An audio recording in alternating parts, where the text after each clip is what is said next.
Hi, everyone, and welcome to another edition of the Bread for Soul Convos with myself, Sir LSG.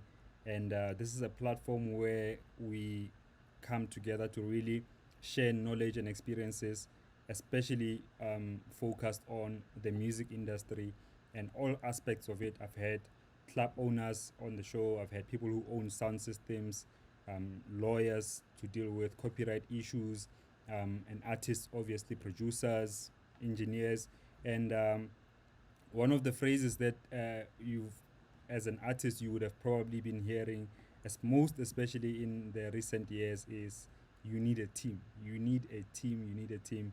But no one really tells us like what is that team? What is the make of that team? Who are some of the players in the team?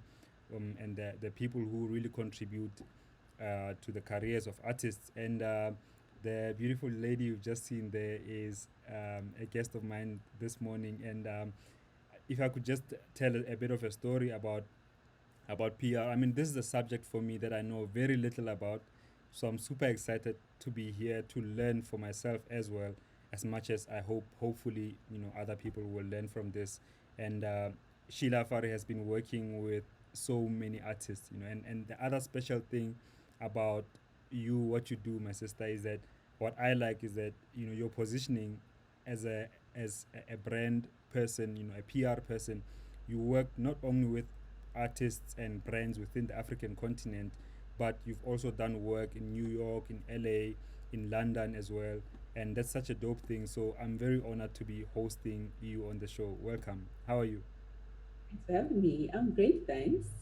Cool. We've been trying to do this for a while, so I'm glad we finally sitting down together. Yeah. Which, Yeah. I'm so happy, and these are some of the things that are very invaluable to me. Like when I think about knowledge and where we're going as a world, things that people used to be paying a lot of money for to get at universities are really things that are now readily available on the internet. It just takes a bit of seeking. I've started this show in particular to address the issue of lack of knowledge, so that artists don't fail because they lack knowledge, but rather it should be about something else. It should either be about a lack of drive, a lack of talent, or whatever that may cause an artist to fail, but not information which is there for people. It's just a matter of leading people in the right direction. And yeah. I was telling you like about my background, how we met, because I was a technical director for V Entertainment, and that's when I really started learning about this PR thing. Because you see artists coming in interviews, and you'd hear about an artist issue, maybe like there was an online thing, online uproar against a certain artist, and then you hear about PR, how that artist PR company, is helping picking up the pieces, so to say. um so I want to know from you though, like about PR. When did you realize that it's something that you wanted to do as a career? Wow. My journey in PR is actually, it wasn't a planned one. Um, Most of my entrepreneurial journey hasn't really been planned, but I spotted an opportunity to offer fashion designer PR. At the time, I didn't know anything about PR, didn't know anything about the industry, didn't know any media contacts, but the fashion designer had a publicist um, who didn't really do anything for her, to put it bluntly. Yeah. And I was just thinking, like, this person's been paid to seek, platforms for the fashion designer, and she hasn't done anything. And whilst I was working with her in a different, role, I was able to get it featured in some magazines and stuff. So I thought, let me offer her some PR services. Um, that's a short version. Yeah. So I started a PR company, and I like to be professional. So I registered the company, I had a logo design, and now I'm offering this fashion designer PR services. And after a couple of months, she was saying she wants actually sales assistants. And I was like, I'm like, that's not really my thing. I don't want to do it. So now I'm sitting with this PR company, and I had seen this beauty brand that was providing skincare products for men, black men in specific. And I just felt that, they had a great offering, but, no one really knew about them. So I offered them free PR services. And, after a few months, they became a paying client. It's kind of word of mouth referrals started coming through. And that's kind of how I got into the PR space. So it wasn't something I went and studied for.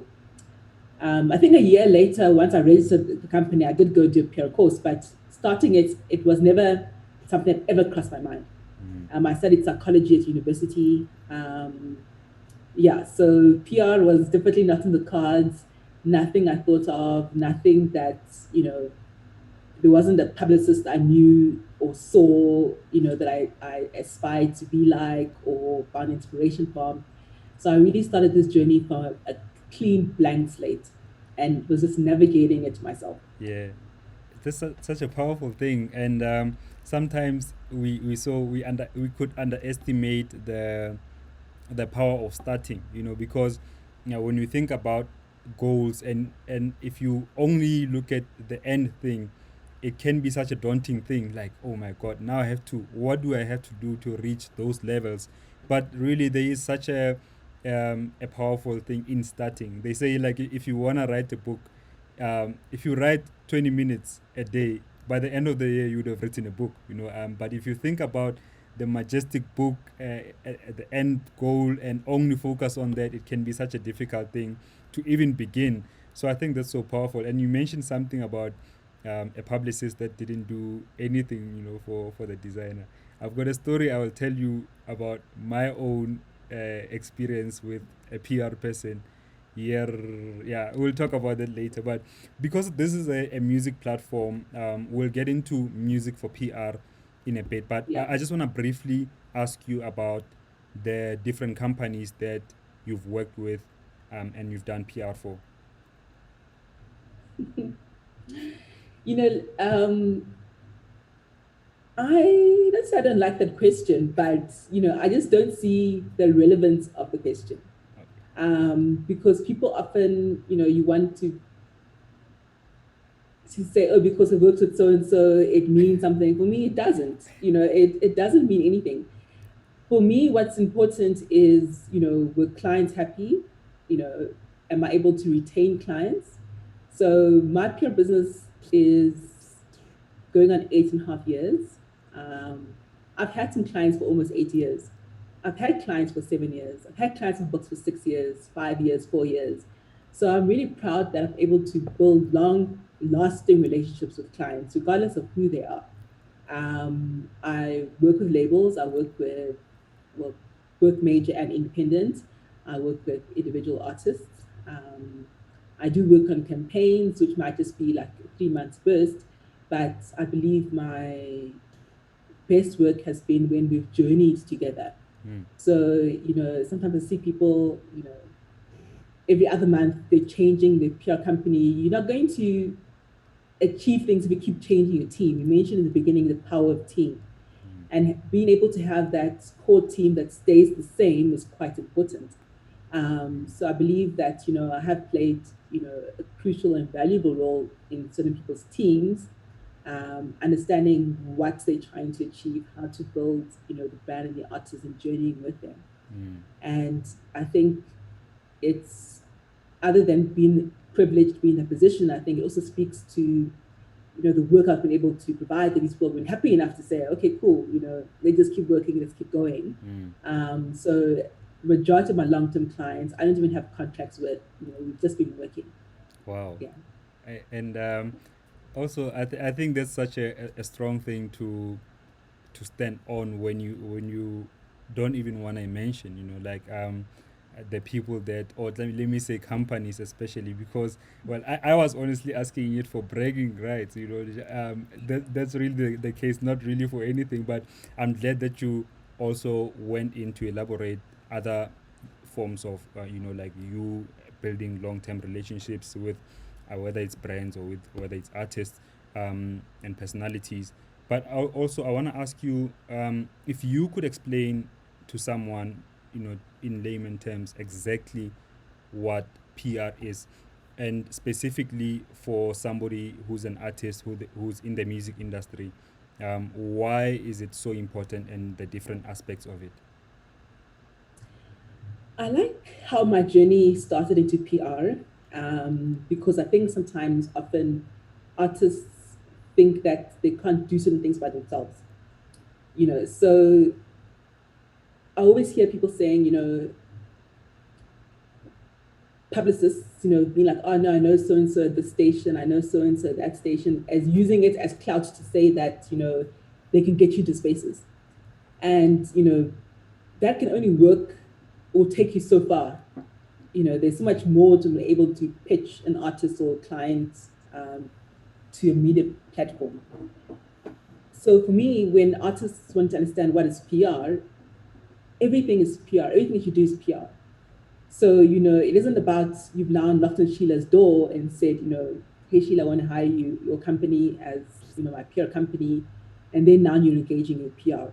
So, it shouldn't be an idea that PR is something you need to pay for in order for that process to happen.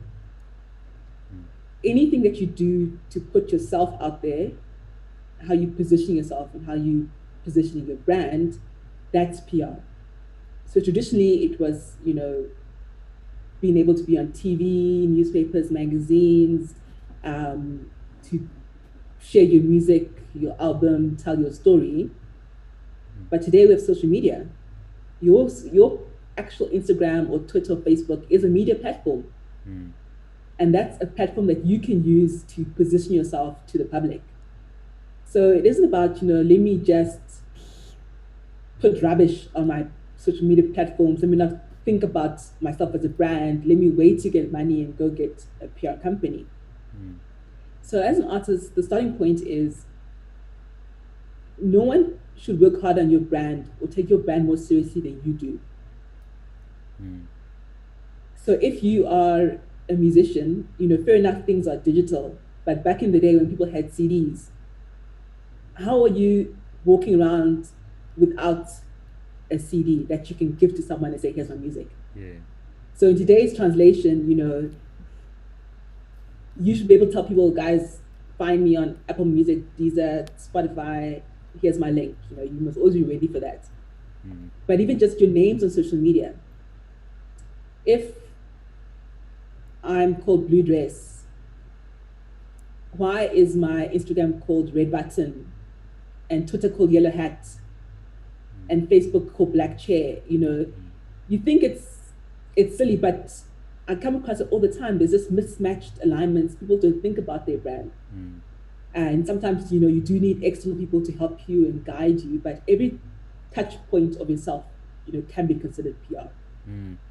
Yeah, and I guess it's such a broad thing to to pinpoint, this is how it is, but like there's other levels within what you've just explained.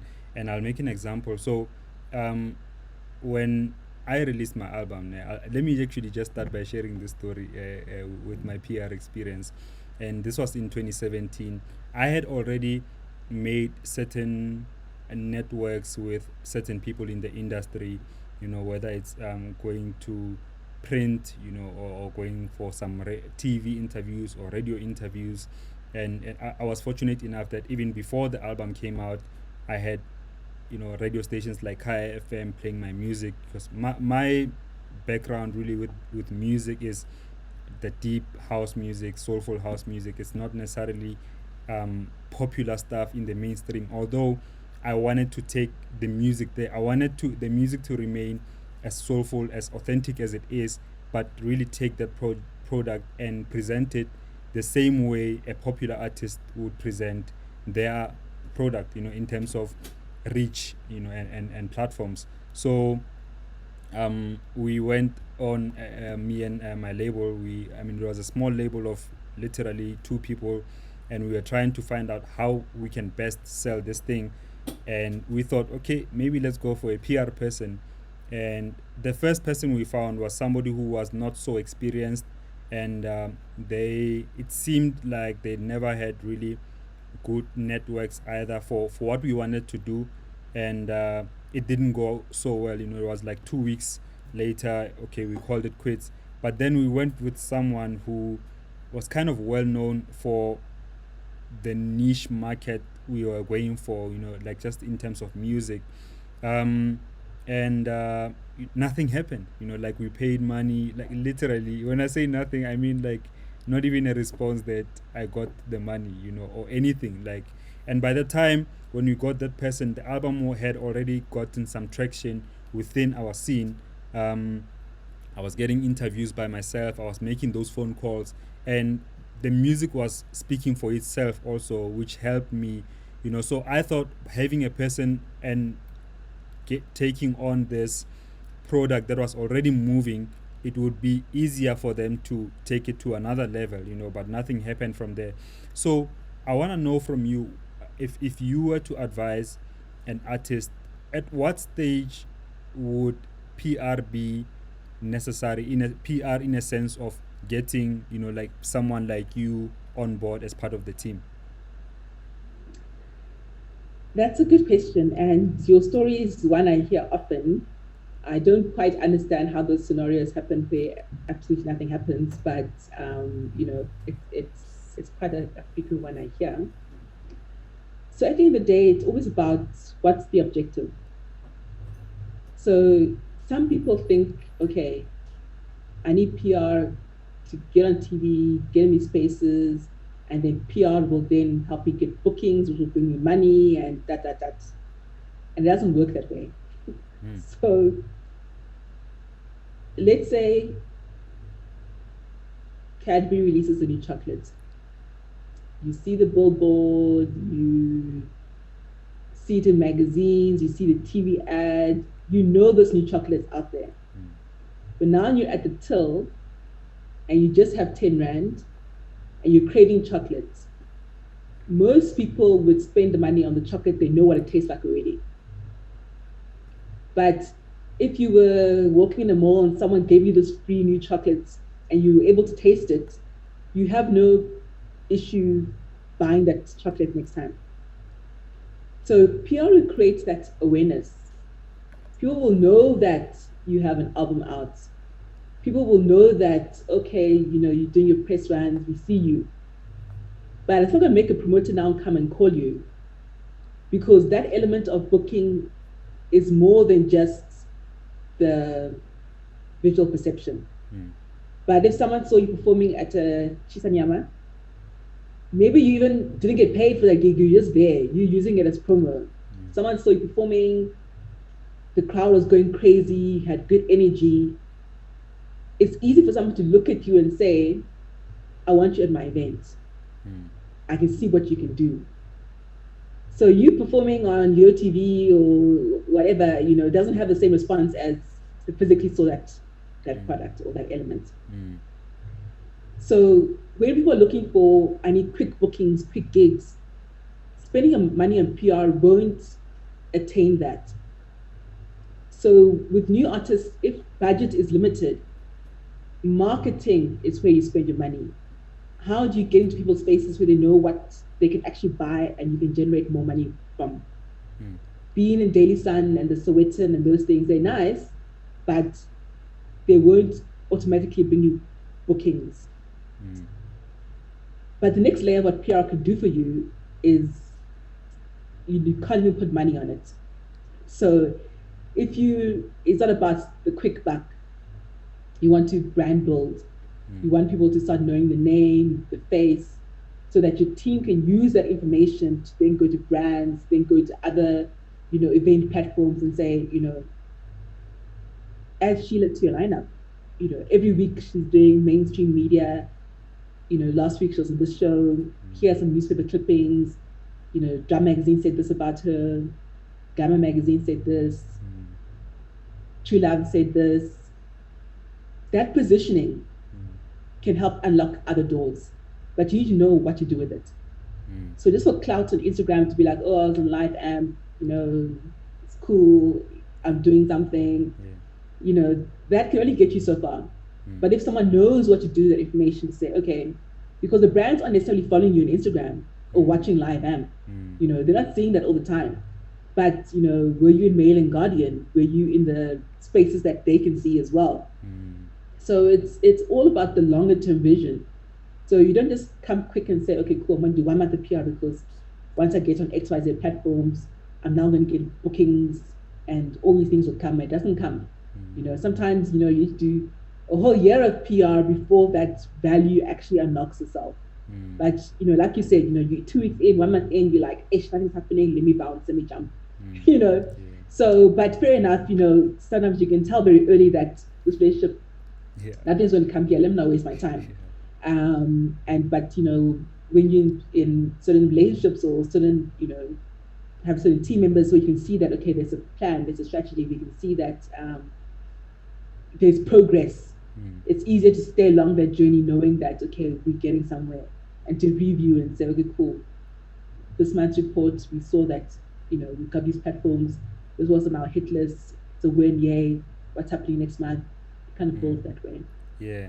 And so are you saying that, or would you, let me say, would you rather say that if an artist, if an artist is coming in the industry, you could on your own as an artist reach certain levels of publicity and marketing and really get onto newspapers or whatever it is that I really want to know then, what would be the, or how do you guys do what you do for brands that you've worked with for a long time? And the reason I'm asking this question is just to get to know if for an artist like me, I've done an album and I've gotten those interviews, I've created some awareness for the album, so would I need a PR person for the more long-term growth of the brand? And what are some of the aspects, like specifics, that you take with my brand? Like if I use my brand as an example, to and looking into the future, what are some of the specifics that you would do with this brand to grow it, basically? So PR, everybody needs it, and different people are different stages where you want to maybe start hustling yourself. Then maybe you got your neighbor or your brother or sister to be your team, and then they start hustling with you or whatever, so you get money and you're paying an agency. But having an external person or company work on your brand as their full-time job goes a long way. So when artists, you're now doing studio time, you're doing this, you're doing that, even if calls are coming in, just the management of that interview process, you mess up because you confirm, yes, I'll do it at this time, then you forgot you had studio and you slept late and you couldn't wake up at that time and this and that, and it becomes a mess. And also just in terms of where you're going to interview, yes, you have a new album, but have you actually discussed what are they talking about? Do they have your profile? Do they have talking points? How do you steer the conversation to go well? So doing an interview for the sake of doing an interview isn't always the most beneficial to you. So in terms of what we do for brands, so I believe that a good publicist should be able to take someone off the street and get them interviews, because everybody has a story. So whether you're a homeless guy on the streets or wherever you were, we should be able to take you and get you traction. So it requires that I understand you.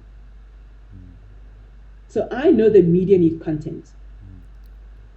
So I need to see what content do you have that can work with which media. So when people say they didn't even get one interview, I'm like, what do you mean you didn't even get one? Because media wants content.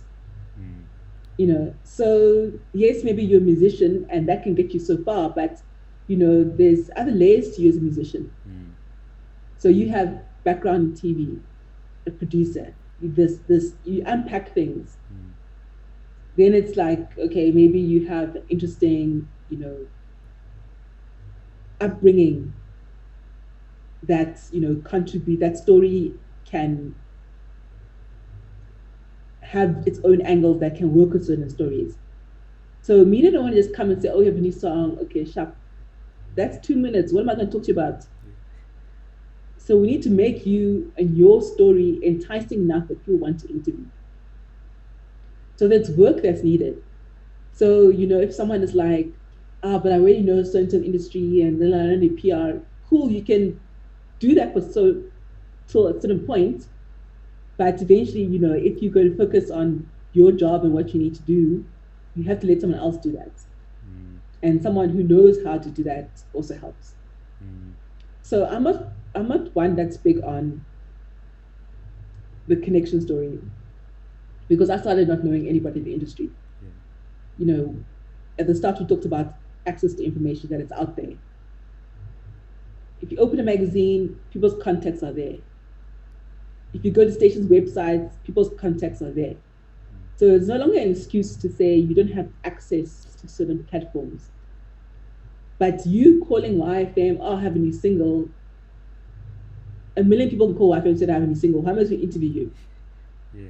But I know which single, your song can work for which show. What else about you can work for which platform? So when I'm pitching to producer, I'm not just sending a blast email. I know what segment on that person's show. So we're speaking to, this is the reason why FM, the Best Drive, they have different show segments. Oh, Sabi, you have the African Boombox. On Mondays, you have Bus Conversations. On Thursdays, you have your thread feature for fashion designers or whatever. It's our job to know that. Yeah. So it makes it easier because we know where to put you. So it's not just about, oh, I want to get on Metro. What show on Metro? Oh, I want to be in GQ magazine. GQ magazine for what feature? So we kind of alleviate that. We know how to position you for what type of stories. And it doesn't matter how big you are, people still say no. So it's automatic that, everybody's keen and interested. Yeah. And then it's also about how you align things. So if next month you're dropping an album, but today someone is calling you, why are you doing the interview today? Because some platforms won't interview again next month because it's been too short of a period. So we have that information to be like, okay, let's strategically, this is how we plan. So people call us interviews, okay, no, we tell them, not by now, then. You just take anything that comes, there has to be strategy to what you're doing. That's, hey, just listening to you, I'm just learning so much, because I'm also thinking about the point that you made earlier, that if I'm an artist and I'm focused on working on this album, let's say I'm at a stage where the album is almost done, and that's sometimes, like with my project, there was kind of like a quite intense stage of the album, making sure that everything is sounding the way I wanted it to sound, even talking about the cover, working about on the cover, how I wanted the cover to look, and everything that concerned the product, the album itself, took so much out of me. I had to put so much focus into it. And even when I knew certain people within the industry, I definitely didn't have the insight that you would have. I wouldn't spend time listening to Fresh on his show, and then and really study his show, and then listen to another radio station, listen to another person on a different station, and look at the different media, whether it's print, whether it's TV. It takes time, to go through those things. And I guess it's kind of like you are a specialist in it. So it's either where, if you're an artist, where you feel like there are certain things that you can do obviously on your own, but some of the things you do need a specialist, so that you can relieve yourself from it, and you can really put more focus on your main thing as an artist. But I want to ask you then, do you ever work project based, similarly how you would do maybe campaigns? So when it comes to artists, would you ever do you ever get to do work, PR work for, let's say, an album where an artist say, I don't need PR for myself. I don't need, that much long relationship, but I need this album to really do well. Are those some of the things that you would take on? Some people are just like, I just need 3 months. I'm dropping an album. I just need a good 3 month cycle. Or maybe you have an event property and you need PR around that event. Then that's maybe just like 2 months or whatever the case may be. So not everyone goes on that, long-term journey. Um, but again, I think because it's consistency. So even so, the clients I've worked with over the years, there's just so much information that I have. So even things from 5 years ago, there's just things I have that can build the story. So it's if you're going to someone new who doesn't know certain things, so know certain things like how someone says something. So the clients I've been with for a long time, I can write the interviews. Like they will read it and be like, "Are you sure I didn't write this?" You know. Yeah. So you get to know that people don't ask. There's only so much someone can ask you.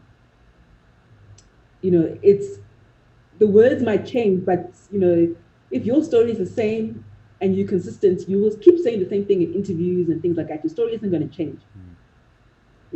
If I'm telling my story of how I started PR, I didn't study PR. That version isn't going to change. Yeah. So the sort of things people ask, even if they change it, that what someone's ethos is, what their personality is, how they would laugh at something or not laugh at something. So sometimes you have clients who are big and busy. That if I send them these questions, it'll take them 2 years to come back with answers. Yeah. So let me just answer them.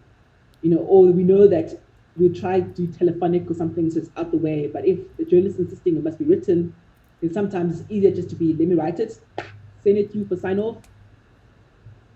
Yeah. So there's benefits in having that long-term team because they know you, they know what you wouldn't do, what you like. So even if you are doing 3 month projects here and there, it's good to go back to that same company where you're doing 3 month projects. And us having insights, knowing, okay, who supported that last project. So those are low-hanging fruits. Oh, so LSG is releasing another album. Thanks for your support last time. Then you can build that. So there's no problem. Even if you're coming for 1 month, we can do stuff. But there's only so much you can achieve in a short period of time. Yes, yeah. I think like sometimes we always think of success as artists. Like sometimes, well, let me not speak for other people, but before I used to think of the success of me as an artist only for the looking at the end goal, and sometimes that's good if you want some navigation to say, okay, this is where I'm going, but it's more important to have people in like in your journey who will guide you, so that who see the long-term vision and can do certain things that will align you with your vision. Because sometimes having a vision but not really knowing how it will happen, sometimes it doesn't even get to happen. I want to ask you because like I said, in 2017 I got introduced to you by a friend of mine, and I contacted you. I think it was before the album, and at the time you were not taking artists, and I don't know. Like, I want to ask you this: what informs your decisions with regards to taking on an artist, a new artist, especially? I'm trying to think back to 2017, what was happening there. But in terms of today, over the years you learn, and there's certain traits that I can tell that this relationship isn't going to isn't going to last, and which ones will. So it's not even about your work, but it's about the expectations of what the other person comes to the table with. So I tell people straight, I don't guarantee you anything. So even though I'm like questioning, someone didn't get you one interview, but I'll tell you, I don't guarantee that I'll get you one interview. So I will, I'm not the type of people who overhype things and overpromise things and sell you the world. And afterwards, now you're upset, that I didn't do X, Y, and Z for you. I tell you, I don't guarantee you anything, not even one interview. But I won't take on someone I don't think I can work with. And that's never come up that I felt like I couldn't do well for somebody. But that's just standard. The people who want to fight and be like, oh, but you can't just guarantee this and this. I know that this relationship wouldn't work well because people who are looking for shortcuts, quick wins, will put unnecessary pressure on you that isn't often even warranted, because for me to do my job, I also need stuff from you. So people who want to just fold their hands and be like, okay, I paid you money, so now you must make me a star overnight. That kind of attitude, you can suss it out quickly. So now I don't even want to bother going through that. If I've never worked with you before, you aren't with the label I've worked with, then I'm not interested. It's straight up. I'm not interested because it's not worth the headache. But I also have a music services company where we do plugging. So if we've done radio plugging for you, your single, your video, and you're able to understand the process, it's easier then to have a conversation to say, we know how your music did on radio, we know how we interacted together and how you responded to certain stations playing your music versus others not. It's easier than to say, okay, I don't mind starting a PR relationship with you because there's some kind of interaction that I can gauge and say, okay, cool, let's journey. And generally people who don't have teams. So if you have a team, it's a better stance because, if the PR person shouldn't be the only person in your corner. Particularly if you knew, people who've been around understand how things work, but if you knew, you're just thinking, oh my gosh, I've paid Sheila all this money, I need to be winning a summer next year and this, and you have all these ideas, but PR can only control certain aspects of things, and even when songs get on radio, there's so much else that's needed to make songs stay on radio and stay in rotation and what needs to be done. And just because now you've taken on my PR services, I can't now be responsible for everything in your brand. You know what I mean? So I'm just like, it's just not worth it. I really enjoy building new brands, and over the years, I've played a role in some great albums and great campaigns of new artists. But without that right setting, unfortunately, I love to give my skills to people, but I'm like, let me not take on the headache because artists, even my contract says no guarantees. I still want to fight afterwards to say, but we said, where did I say, So now I'm just like, let's see, relationship is important, how you gel together.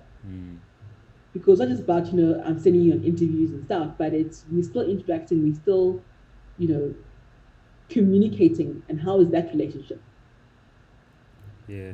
And yeah, man, I guess the expectations will always be there, for even the artists that might not be, what can I say, confrontational about services for whatever reason. I think expectation is always there when you get somebody on your team. I think that there is definitely some lack of knowledge from like artist side. We lack the seeking of knowledge.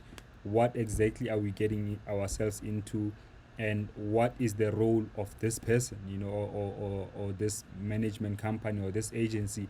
I think it's when the roles are clear, things could be better for everyone, you know. 100%. Roles need to be clear, and it's not to say you don't have any expectations or goals when using someone's services, but are those expectations realistic to where you are? So let's say you're a Taz, but you're expecting that, you know, you're going to get the same results as a Jaguar.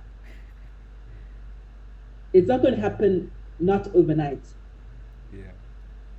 So because I'm working with Jaguars and you see Jaguars doing 1, 2, 3, you can't think that by association of coming to me, you'll see 1, 2, 3. And you haven't done your research to see, I've been working with that Jaguar for 8 years. And how did we get there? So to shut it down, I start with there's no guarantees. Obviously, you know, with top clients and stuff, but you have to get someone accountable to what are you actually doing. You know, you can't not be doing anything, but it's so easy to get caught up and be like, you know, because you've saved all this money, you know, and artists, the industry, you know, every cent spent, people really feel emotionally attached to, I've spent this money, so, you know, I need to get this out of it. But to understand what exactly is PR doing for you, what it's bringing, and what's, you know, the expectations of what to bring out of it. So we can talk and have a conversation, and generally people who have been around longer understand that. So people who are either in a management position, and then they must now manage their new artists to say, okay, yes, we know that, you know, our goals are 1, 2, 3, but we need to build there and get there. You know, so just having that kind of mediating process where you can actually just focus on your job and not almost act like, you know, a mother or babysitter or having to explain something to someone 100 times. You know, so, and it's the dynamic of artists is really, I guess once you create a person, you're a certain type of person. And, you know, and I believe artists should just be focusing on their music. Let your team handle stuff. Let your team worry about stuff. Have your manager that you know you can vent and shout and do things with, and they can put you back in check. But you can't be screaming and shouting at all your service providers, you know, to be doing 1, 2, 3 for you that isn't always aligned in what they're supposed to be doing. What are some of the questions that you would ask an artist, let's say a new artist that you've agreed, maybe you've worked with them on your radio plugging services or whatever the case may be, but then they start wanting, asking for your services, for your PR services. In the beginning, like when you are sitting with the artist, what are some of the questions that you ask the artist in order to get a clearer picture of what it is that you will do with them? Well, it depends. So most times I'll have enough information just from, okay, most people's bios don't have anything or have too much of the wrong stuff. So there'll be information to kind of get that bio correct. So just understanding your background journey and what's worth including in there that might be used as angles for interviews, your various highlights over the years. So highlight doesn't necessarily mean, you know, you won awards or whatever, but, you know, maybe you got 10,000 streams on certain platform. You know, you have your own milestones within your own level of where you are. So just to be able to understand those kind of stuff, understand your interests, you know, like who are you as a person? You know, what do you enjoy? What do you dislike? Like outside of music, getting to know you as an artist outside of music. So for me, doesn't matter who you are, we can get PR like interviews and, you know, publicity for you. Talent is a bonus. You know, I don't think you need to be talented to be able to be famous or get you know, publicity and, you know, media coverage. So people often think, am I thinking, when am I candidate? Have I done enough for you guys to take me on or whatever? That's never the case. We know what we're doing. We can work with you, but it's more about the relationship of how that working relationship would be. Is it worth taking you on? Not that we cannot service you. But just go back to things that we need, and obviously your pictures, the clean versions of music. But those are just checklist things. You just there's even if I'm sitting and asking us lots of stuff, there's information that you will omit because you don't think it's important. So as the journey goes and we find things and we see on social media, we're like, you tell us you paint? That's amazing. This TV will love this. So there's things that we'll discover along the way as we unpack things. But if you're an artist, the first point of call is your music, and then we try and see how can we flesh that story out. How can we get you from like doing 5 to 10 minutes interviews to 30-minute segments doing 1 hour.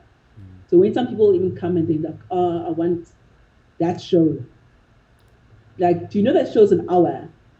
You don't even have enough songs to fit in the 5 songs they played during the interview. You don't have enough talking points.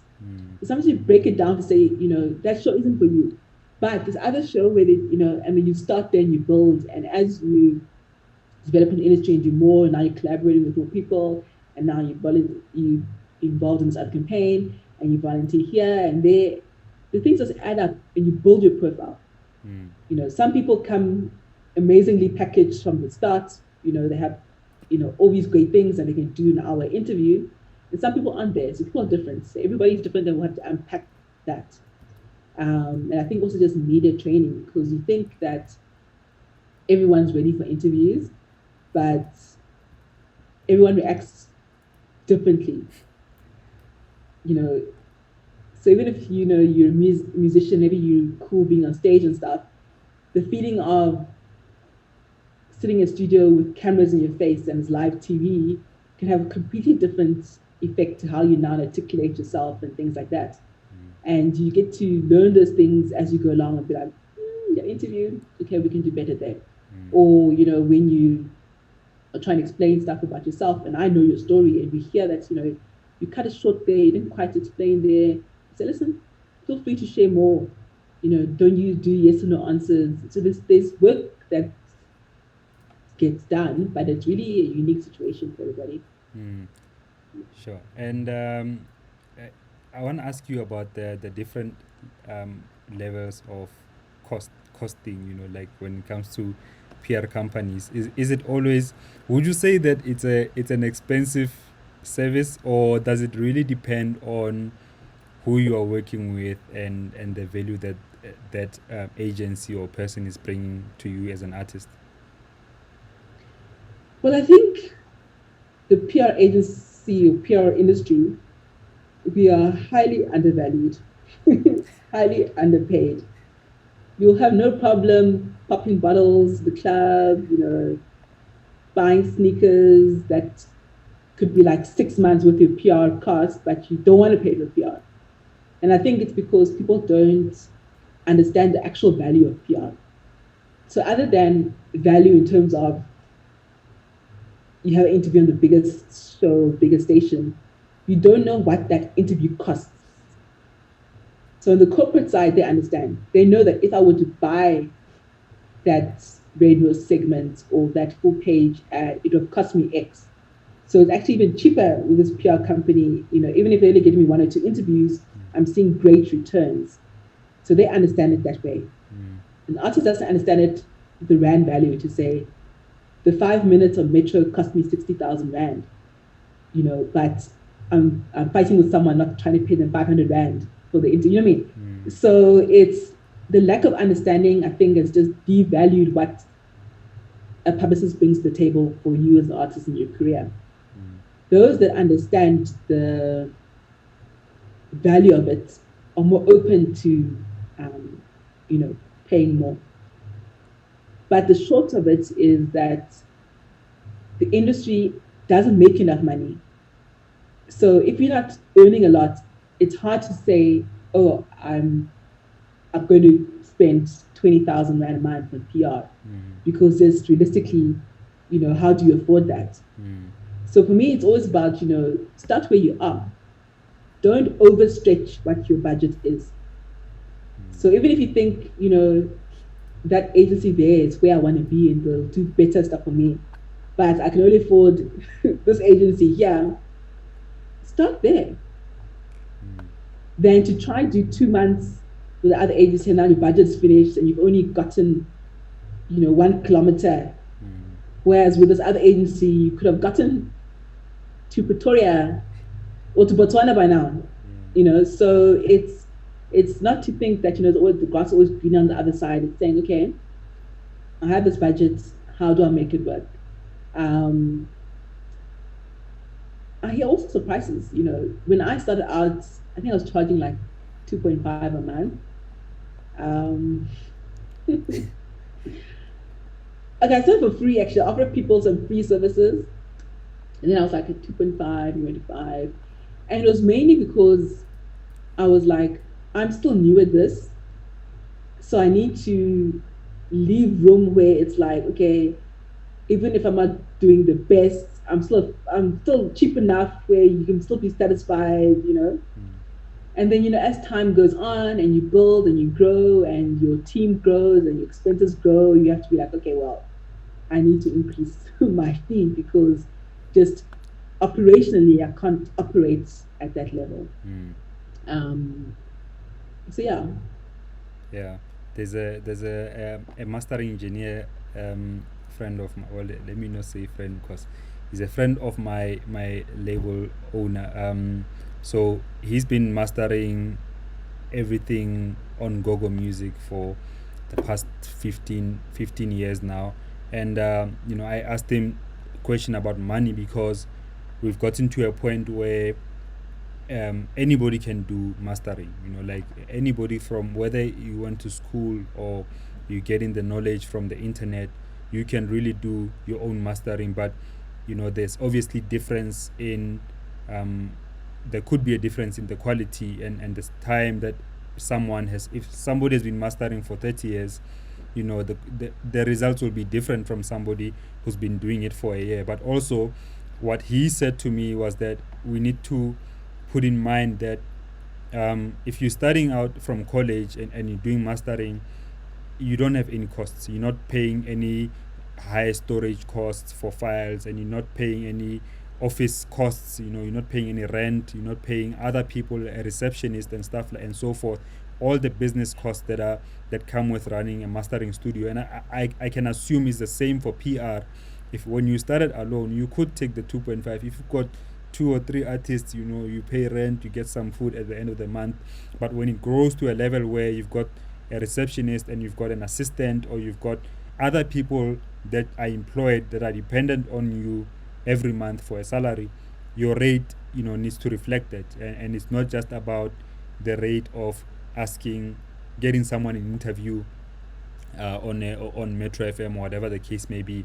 But I do have to ask you then, do you now, as an established agency, do you ever give different people different prices based on what you see on the artist? I'm just talking, from a standpoint of a new artist who's coming into the scene. I mean, you do PR, you've done PR for people like AKA, Kabelo Mabala, and like obviously they can afford it, but do you ever see the value in such a big value in an artist that you see, actually this person, I can help them grow to this level, but they can't afford it? Do you ever give them different rates or work on a different deal, pay later vibes? Okay, before I answer this, I want to go back to your point previously about operational costs and then kind of increasing your price. Sometimes the mistake people make is, oh, I've been doing this for a long time, or my overheads are high, let me just up the fee. The fee, it should also be about what the service is. So if last year you were 2.5 and this year you are 10, the quality of the service must also have improved. So not just my expenses, so now you must cover that. It's what are you doing to better yourself, to say the value of my service is 10,000 Rand. Because as a client, I don't care that you pay staff or whatever. I'm looking at what are you giving me, you know? So if you're going to a restaurant to eat food, it's about I'm paying money for what I'm getting. So, you have to be very careful, business people have to be very careful to be like, does what you charge match your service offering? So like the 30-year example of mastering, you've gotten certain skills that people can't even teach, like there's certain levels of what you can do. There's certain things that I can turn around now, 24 hours. You want something done for tomorrow, I can make it happen because I have people on WhatsApp. I can just be like, and they know that the quality of what I'm sending them, I know they show I won't disappoint them, and I can just bang it out. So years of experience also helps, but just in terms of how are you keeping up with things and things like that, a different story. But every year, start of the year, I'm always like, okay, how do we improve our service from the year before? So if you're a client of mine 2 years ago, and now you're coming back, we raised the bar. And for me, it's always about you're your own competition. So you have to keep pushing yourself, elevating what you're doing. In terms of do I give different prices? So I do also free work.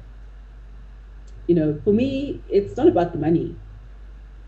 But when I think about what headache you're going to be, then yes, if you're not bringing me the money, then rather stay away. Let me not even work with you. But I do lots of free work. And it's not so much about do I really believe in someone or whatever it can be, because there's so many elements that are needed to really break a brand. So I don't think that necessarily, my PR services will skyrocket you without you having anything else in place. But it can take you to a certain level that maybe a label can notice you or, something else. But yeah, but it's easier, not easier, but it's, people get the request all the time. So if you are Joe Slope asking for free services, I'm going to say sorry. But maybe a nurturing function or someone referred you to me, or we worked a few years ago, and now you're like, hey, Sheila, I have this, but there's no budget, or whatever the case may be, then sure. Relationships. Yeah. Oh, man. In terms of, new artists versus established, no, it's work. If anything, the new artist is more work in a different way. The building way, but, the scheduling and things, the bigger artists still does require quite a bit of work because they just are busy and just that scheduling, and it's a lot of time goes into it. Yeah. And what are some of the two or three things that are really, if somebody is really trying to get a hang on their brand, and as an artist, maybe not necessarily new, or let's say new artist, or rather a not so well-known artist wants to start building, and they don't really afford a PR service, whether by an established company or even like a new company, but they do want to get a hang of their brand, like get the brand out there. What are like some of the 2 or 3 most important things that you would say, at least this you need to get right as an artist on your own, or you can do it on your own? Well, I think it's the mentality that, I'm responsible for putting my brand out there. Because a lot of people feel like, especially once they get a team, that it's so-and-so's responsibility. And you should never lose that. Even if you have a team as an artist, it's I'm responsible. So if you're a new artist, you have no team, you have nobody. If your next door neighbor does not know you're an artist, you are not doing your job. You know what I mean? It's community. Does your family know you're artist? Do they know your music? Does your church know that you're an artist? So you can't be for 5 years being like, oh, I had no money and, I was just whatever, that. And you weren't telling people about yourself. And then now someone discovers you and puts some money and gets a PR team. And then now you think, oh, but PR team really got me 3 interviews. What? But you couldn't even tell your next door neighbor that, hey, I'm a musician, download my song. It's available on Spotify. So you have to take accountability that it's up to me and me alone to make sure that people know who I am, know that my music is out there, know how to access, me and things like that. So I think that's number one. Number two, in the era of social media, you're the most fortunate, group of artists to date in terms of starting out and having access to people you wouldn't ordinarily have access to. So if you grab someone's attention, you need to be smart about it. There was someone on Instagram who keeps tagging me in posts. So you see it, and busy. I check it, and then you're like humming, doing what? I've already moved on. So one day I had time. I sent a message. I'm like, okay, I went to your profile. There's no bio there, who you are, what you're doing. There's no contact information there. So if I wanted to reach you, must I now go into DMs now and be trying to contact you? You're not even telling me why I was tagged in this video clip. And then it took you 15 seconds to start your first rap. You have 3 seconds to capture someone's attention. 3 seconds. So get straight to it. You're trying to impress me with a rap or a potential label or whatever. You always time to do an intro. Yeah. Get straight to it. 3 seconds to capture someone's attention. So if you think about that, okay, cool. I haven't got time to waste. I'm going to do it. Because now you've tagged me on 10 things. The other people you're tagging, maybe some of them have blocked you because now they're irritated. So I'm saying, okay, don't tag 500 people. Tag one person. And be clear why you're tagging them. So if you're asking for advice, are you looking for a record deal? What are you trying to achieve from tagging someone in that post? You have one shot and you have 3 seconds. Make the most of it. And then the last thing, make sure your music is available to get. If you're an artist, your product is your music. There's no excuse that your music shouldn't be on digital platforms. Your music should be available. That's your CV. If you get that one chance now to meet that record label exec or whoever or PR company saying, cool, I'm giving free PR for 6 months and, let's chat. If you don't have the right tools, it's like, are you serious? Are you ready for this? Let me rather give it to so-and-so who is ready. So the things around us that we just aren't making use of because you're thinking, let me wait till I get the record label first or whatever. But how will the record label sign you if they've seen that you're not doing anything for yourself? Most labels sign people that they see, wow, if this artist achieved this on their own without us, then yes, we want to work with this artist. Not that, you have no links. Even if you didn't manage to get on a normal DSP store, SoundCloud or whatever, have your music available. No one has time to chatting people in DMs. Like if you don't follow you, sometimes you go into the other private section of your Instagram. You can't see the message request. So have your contact details in your bio, your number and email address, and then check your email. The amount of people that have lost opportunities, even big artists, because people can't reach them. We tried, we moved on. Sometimes campaigns are tailored for you because you are you, and sometimes it's because you are black male, that. And if it's because you're blackmailed, that there's someone on the second list. Mm. So we couldn't reach you. Okay, sharp. Next person. We're moving on. Yeah.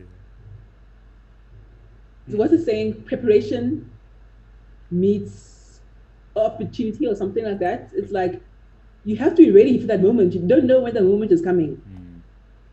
So have your tools together. And I'll go back to what you said at the start because I think it's so important. Information's out there.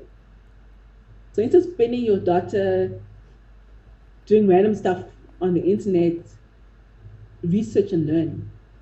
Mm.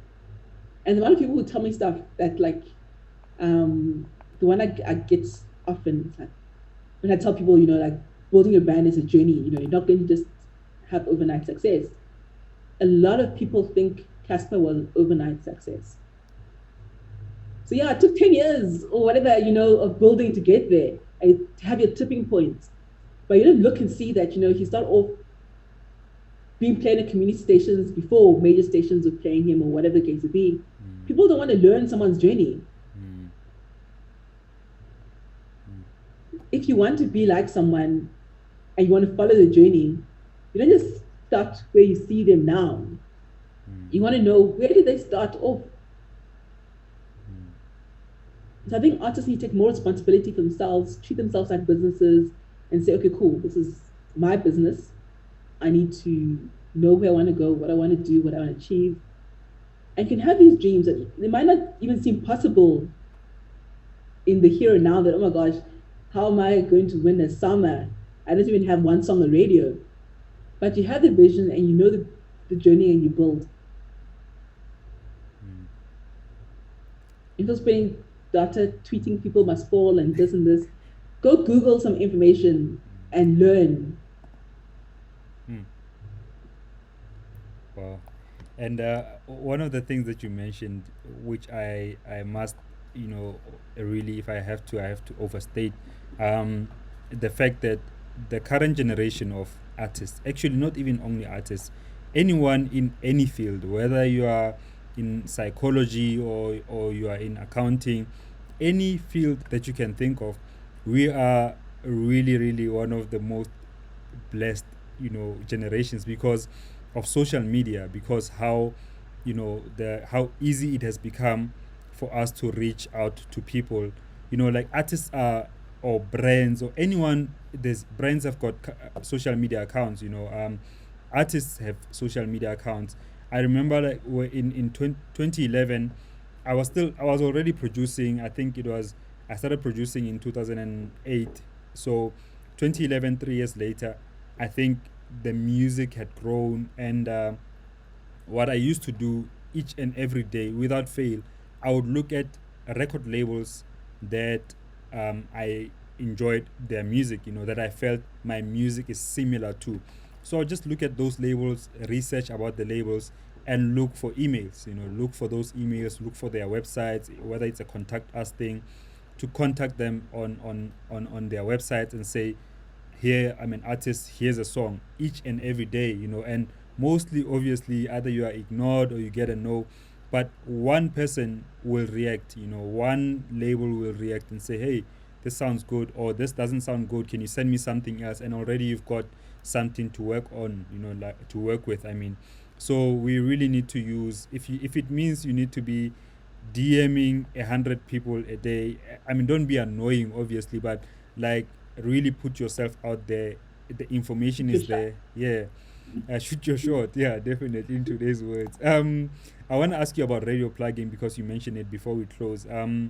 What kind of service do you do with radio plugging, and how does it actually work? Radio plugging. For me, radio is the start. So even before you're thinking of, PR in the traditional sense of interviews, if you say you're an artist and your music isn't available commercially, then you're a bedroom artist, because literally today, every second person you pass says, I'm an artist, So if you want to distinguish yourself from being a bedroom artist to a commercial artist, your music must be on radio. So for me, that's the most important thing. Get your music on radio. There's hundreds of stations in SA. Probably about 120 viable ones, but not every station is a music station, firstly, or will play your genre of music. So we submit to 60 stations that are curated based on the genre. So if it's gospel, we know what stations take gospel music. If you hip hop, because just like knowing where to send, pitches and how to pitch media interviews, why am I sending a hip hop song to an only gospel station? You know what I mean? After a while, the way we're even looking at emails more because but this station's always sending us the wrong music. So we curate the list based on genre. All the big SABC stations are in most of the genres. That's one everyone really wants. It's the big SABC ones. But okay, I was going to go on tangent. let me finish. So do this 60. Yeah. Most people, the question, okay, so I'm the no guarantee person. So people ask, okay, so if you don't guarantee anything, why am I paying you? Or what am I paying for? So if you had to try submit to these 60 stations yourself, other than you might not have all the contacts, you won't know the formats of the different stations. There's so many things that you won't get right. It takes time. Now the following up. So we communicate with stations every day, the compilers. So it's not about sending you music like DJ and that show. It's the actual compiler who's scheduling the music. So, WhatsApp calls, emails, there's good communication. So for me, it's not about guaranteed airplay. It's about getting a chance for your music to be heard. Because that feedback can help you to grow. But I'll come back to that. So just be able to kind of have that access and submitting correctly. Some stations only take a specific size of MP3. So some stations don't download links. So they want you to attach as email. Some stations don't want you to attach email. You have to send it as a link. So you need to know those kind of things. Then the format of, what are you sending? They want the IRC code, all the publishing details, to know that. So you're paying us to be able to give your song the best chance it can get. So it's not that because, we're speaking to the compilers every day that the song will get on. No, the song will get on its own merit and other factors, PR, social media, marketing, what else you're doing around your brand. But let it not get looked at because it was submitted incorrectly. If your email ends up in the spam, they're not calling you to ask you where's your submission. If you're calling them, maybe the station line is ringing or whatever, do you have their cell phone number? Are they picking up your calls? So, we make your life easy. We save you time, energy, and resources to professionally submit for you. So the plugging process is a submission process. We do motivate, we know the stations, we can say, okay, the song is up your alley here. But there are certain stations that, maybe a song isn't strong enough, but if they're on the list because it fits the genre, we'll still submit and might come back and say no. But it enables you to know genuine feedback. So people always try to take sharp corners. Oh man, who can I pay to get this guaranteed? There's no guarantees. Don't even try to pay anybody. You're not doing anything. You're just doing yourself a disservice. Anything that's not done right is not done right. So sometimes people are like, oh yeah, no, my song's playing on the station, but it's literally a DJ in his show, he's playing it. It's on a playlist. So it doesn't exist in their system. 3 months of buzz, you want to say, oh, my song's playing here, there, but you don't know whether genuinely they would have played it or not. So for me, rather get the nose and then go back to the drawing board. So if every station in Eastern Cape is playing a song, you can now start approaching promoters there saying, Eastern Cape is loving my song or my artist song or whoever's pitching for you, because you have that information. And if not a single station is playing your song in KZN, and KZN is an important market for you, you guys can go back to drawing board and say, okay, was it the sound wasn't right for KZN? Or are we not really known in that market? Do we need to try to get a feature? What can we do to try to penetrate that market?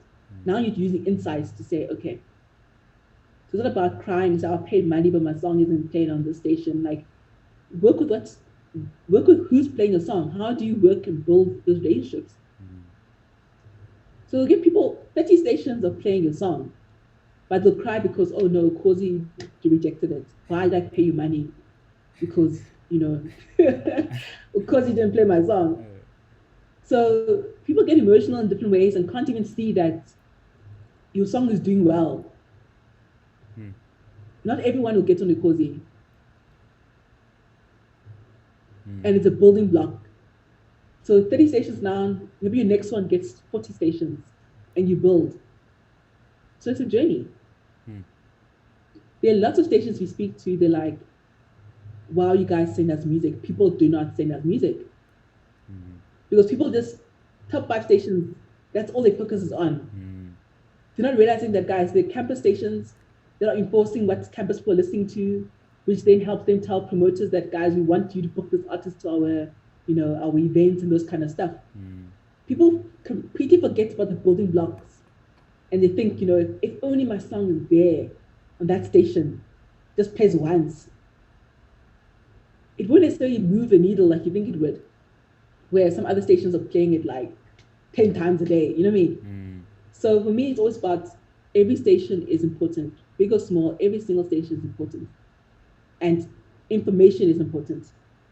So the no is important because you can now say, how do I get that no to a yes? Yeah, no, I heard loud and clear, like you said quite a lot. I do have to ask you about rates though for your radio plugging services, if you are comfortable enough. How much are we TV paying? plugging is 10K, radio is 20. So once-off fee. We work on our projects for a period of 6 weeks. Mostly it's longer, but contract, we say 6 weeks, we cut it off. Because there have been cases a few years ago where stations just have a huge backlog. And now you're waiting on like 2 stations before closing someone's project. Now it's been like 3 months, 4 months, you're sitting someone's project because you're waiting for feedback. So 6 weeks is a good time to have gotten enough feedback from the various stations, because some people have listing sessions every week, some only have it every 2 weeks, and some only have it once a month. So it gets enough time to kind of go through the cycle of the listing session of being heard or whatever, so we can give you the feedback. Yeah. And people often ask, what are you going to pay more, so that's more than 6 weeks? But the service has nothing to do with how long your song stays on rotation. So it's about us following up for a period of 6 weeks. So now we're chasing compiles. Have you listened to the song? You know what's happening. So your song can stay on rotation for months. You don't just release music every 6 weeks, but that's just the role that we play in our parts, and we move on. So your PR and everything else that you're doing around promoting that song can increase the longevity. And even stations that declined it can now realize that, oh wow, the song is popping, and played it at a later stage. So just because it was no doesn't mean we know forever. We've had songs that were, I'll say it, I won't say the station. Yeah. We've had songs rejected by stations. 6 months later, it's on their top charts. So for me, I just tell people, guys, it's important that you use a reputable agency, that the music gets to them. Doesn't matter what the feedback is. Just know that, your music will be heard, or whatever the case will be, they know they have it. Not these quick things, I promise you, I guarantee you this. It's unethical. Working at any station, you're not paying anybody. It's unethical to say you guarantee that songs will play on all the stations. Even just by format, it's not possible. So those are the first red flags. If someone's telling you, we guarantee you stuff, that's not the agency for you. rather go one says I don't guarantee anything, and they give you some results. Yeah. But then also, do your homework and see who, even though they're not guaranteeing, but how are the results? We get good results, but there's just so many other factors that go into whether a station will play a song or not. Yeah. Yeah. And because you were comfortable in sharing those rates, I didn't ask you about your PR rates.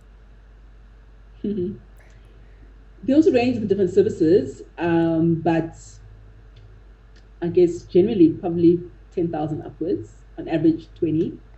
If you're a company, it's more. Okay, cool. I mean, like for me, I feel like um, knowing the amount of or the kind of artists that you've worked with, I would be comfortable enough. If I could afford it, I would be comfortable enough to ask you for your services. Like I feel um, I see my career as something that can grow, that can grow bigger than where it is, bigger than what I have put in, myself, and I'm still working on it. Not that I'm gonna stop, but I do feel like as I grow, how can I? My thing is that I'm very interested in knowing and learning how to best grow this thing that I wanna do or that I'm doing. Otherwise, because I feel I don't want to see myself in the same place forever, and it can get there when you don't know how to navigate certain things. You could be doing the right thing, but you could be doing the right thing for the level at which you are, and you need somebody who's got a much better view, who's got the experience too, and possibly who believes that they could work with you. You're not a nasty person or anything like that. I have to ask you because when I was doing some research and looking you up, I was like, hey, we share birthday 26th of May, and yeah, Really? yeah. So you and I spent birthday in lockdown. Lockdown. Yeah. Yes. Has this period affected your business in any way? I've been very busy during this period, but I think it's been groundwork over the years that's just position our business where it is right now. Mm. And luckily, media also operating during lockdown, so we were able to do our work. So it hasn't affected the business in that way.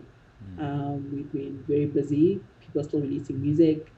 So lots of things are happening. Probably been busier than we have been in quite a while. But just the nature of the entertainment industry, I can imagine that generally things have been tough because if your clients are artists and they're not giving, not everyone has the reserve funds to be able to keep funding PR and those kind of stuff. If you try to think about age stuff, my rent or PR, most people pay the rent, Yeah, so yeah. I mean, yeah. so but fortunately things have been fine on my side. And other stuff in terms of how we position the business has been digital as well as working remotely. So I have team members in KZN, the Northwest, around Joburg. We're not physically in the same space anyways. So when lockdown happened, I wasn't now trying to say, oh, how do I get phones, people, and data, and this and this. The setup was there. So it was very seamless. If anything, maybe if they live with people and things like that, that's, home working environment would change because now maybe there's people there that weren't there originally. But in terms of working from home or working from a remote location, that's been there. And it's just really been about looking at how businesses are evolving and things like that. I think 2-3 years ago, I was in a full office setup, and 2 years ago we made the transition. It wasn't meant to be a long-term transition, but just worked really well. Because for me, I'm someone who is goal-oriented, results-driven, and I work well with people who are like that. So I didn't feel I need to see you every day. If I can see the results and you're doing work, I'm happy. So not having to deal with managing people in the office and what time this person come in or this person didn't show up and taking leave days and whatever. you manage that. Mm. Let's understand what our work contract is, the expectations around deliverables, what you need to do. So giving people that autonomy, that freedom to work in a space that they are comfortable with, was working really well. And even like research showed that even corporate companies, people were now working like half weeks at home, half in the office. People having like yoga studios in the office, and so just the DNA of businesses have changed and are evolving. Mm. So I was moving with that. And as the lockdown came, everything's digital and or remote. It was just a really seamless process for us. Yeah. Okay, cool. Well, firstly, I want to say thank you, firstly for spending your time and being so selfless about sharing your knowledge. It's such a blessing. You could be charging me 20,000 rands right now for this thing, but I'm really grateful that you are one of those people who are able to share their knowledge and also hopefully help other people. And the nice thing is that you don't need to do this. Like it's not like you are here marketing yourself, and for me that gives me so much respect for you, like I really respect that, and thank you so much. Thanks for having me and continue what you're doing. I think the platform you're offering is amazing, and the people that you have, and them also be able to share their journey and their stories. And I hope that people also just realize the value, of what you're offering, because like you said, that kind of information is priceless, and people charge for that, and they're getting it. Mm. And for me, I think most people are open to sharing information and knowledge. A lot of people just don't ask, or don't ask the right way. Mm. So yeah, if anybody you know has questions or things like that, I'm always open to answering stuff. I also mentor people. People can copy mail if they want mentorship. I'm also in the process of setting up a PR academy, because lots of PR students need internships to be able to graduate, but Mm. they don't get placements. Mm. So I'm working on a program with some universities to be able to have an academy almost like as an internship program to help them all their hours and what they need to do, Mm. and that will also be free of charge. So Wow. yeah. Wow, that is so dope. That is so dope. And my sister, I can only wish you all the best, with your many other works. There's a lot of stuff that we could get into, but then this thing would last for 3.5 hours. But I do wish you all the best in everything that you do, and I know that it will grow further. You've already done so much, since 2012, but there's more. I believe that, like, by the time we speak, you and I, in 20 years time, it will be a bigger and different story. So all the best in your future. Yeah. Thank you so much. Cool. And to everyone who's watching, sorry, you wanted to say something? Mhm. Okay. I do want to ask you something, just after this, privately, just one or two things. But I wanted to say to everyone who's watching, thank you for tuning into the show. If you enjoyed the interview or if you learned something, tag somebody as well who could learn from it too, and share the video so more people can see it. And let's remember to stay creative. Peace out.